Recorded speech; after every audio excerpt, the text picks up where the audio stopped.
I was watching Jesse Waters' news show a few nights ago, and he showed a clip of another reporter named Johnny asking random people on the street questions about Easter.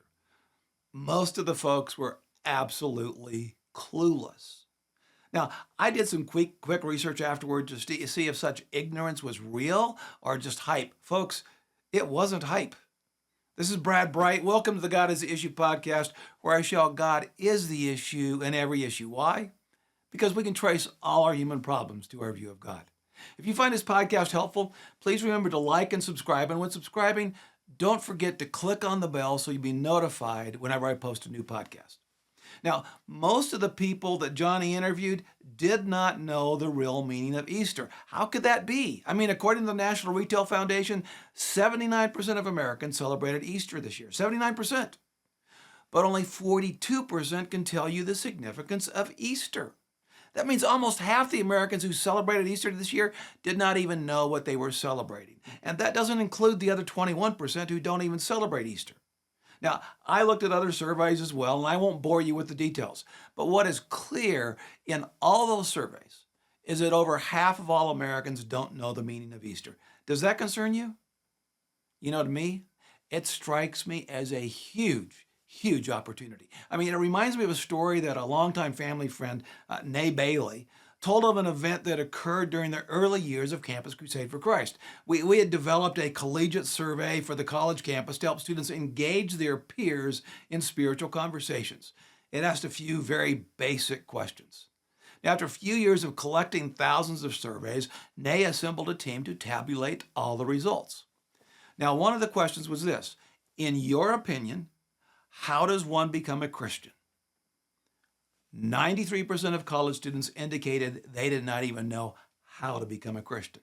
She took the results to my dad. Let me read her description of what happened next. She said, when Bill heard that, he said aloud, "They don't know how. They don't know how. They don't know how." Then he burst into tears and put his arms and head down on the desk and sobbed for what felt like a long time.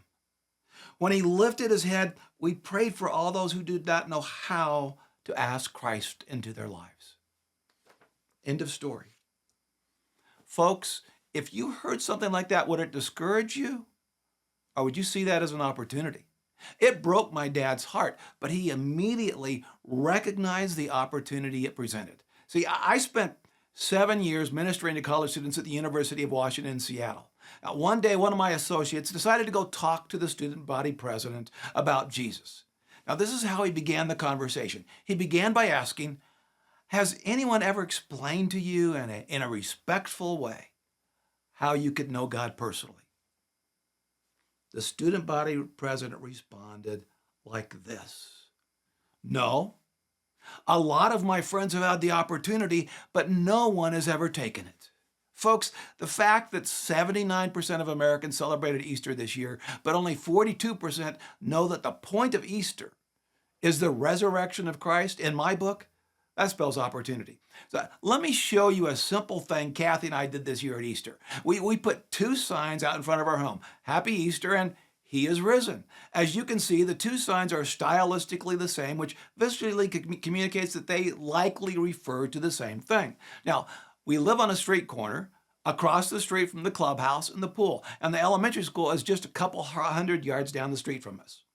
474 students attend that school, and every school bus and almost every parent driving their kids to school drive right in front of our home twice a day. We get a lot of eyes passing by. Now, what the two signs did, in just a matter of a split second, is visually connect the word Easter with the statement, He is risen, for everyone who passed by. Never forget, the eye gate is a powerful point of entry into the human soul. Once you see something, you can never unsee it. It's like when my daughter Noelle was in high school, she loved competing in chalk art competitions. In Florida, where we lived, street art contests were held all over the state during the late fall, winter, and early spring. Her senior year, she entered the largest chalk art contest in the state, in fact, in the country. It was held in Sarasota, Florida. Artists would fly in from all over the world to compete. Now, the theme that particular year was endangered and extinct animals. So she drew a picture of a dinosaur, a triceratops. But I want you to look carefully at the picture.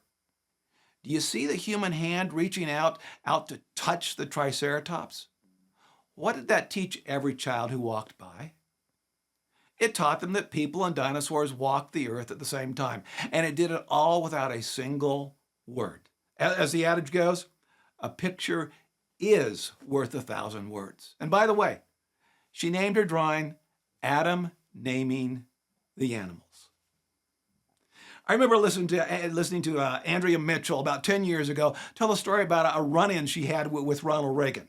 Now, for you younger folks, Andrea Mitchell was a top-tier reporter in her day. Ideologically, she was left of center, but she was a respected reporter. Anyway, Andrea told the story of how she did a hit piece on Reagan. I mean, her words, not mine. She said that she figured that the next time she was at the White House, she would probably get an earful from the president. Not long after that, she was at the White House for an event, and sure enough, Reagan made a beeline across the room for her. Now, she braced herself for what she knew was coming. He walked up and said, "Andrea, great article." She said she was stunned. And then it dawned on her. Every picture in that article that accompanied the article made Reagan look strong. It made him look like a leader. She said she learned an invaluable lesson from Reagan that day, and she never forgot it. Pictures are more powerful than words, and pictures can never be unseen. Now, in my case for Easter, I used words rather than pictures, but words that would invoke concrete images in a viewer's mind. My purpose was to link the two phrases together in the minds of everyone who went by my home. By visually juxtaposing the two signs, I linked Easter to the resurrection in a way that could never be unseen. When my kids were growing up, I used to put out a little figurine of Santa kneeling at the manger. You know, living in America, I knew they were going to be inundated with pictures and stories of Santa Claus, even from their friends. So I juxtaposed Santa and Jesus with Santa kneeling before Jesus. It was a visual image my kids could never unsee. I wanted them to see that even Santa would have knelt at the manger along with the shepherds and the wise men. I wanted them to see, to visualize that even Santa embraced the meaning of Christmas. Now, these days I'm simply trying to do the same thing for my neighbors. Folks, the opportunities every day are incredible. You don't have to wait until Easter. Ask God to help you creatively connect with one person this year who is ready to hear about the saving power of the resurrection. You know, if each of God's people introduced just one person to Jesus this year, next Easter would be a truly huge celebration, wouldn't it? Now, I'd love to hear from each of you in the comments section about some of the creative ideas that God has given you over the years about how to help make Him the issue in the lives of those around you. And frankly, maybe someone else might see your idea and think, you know, I could do that.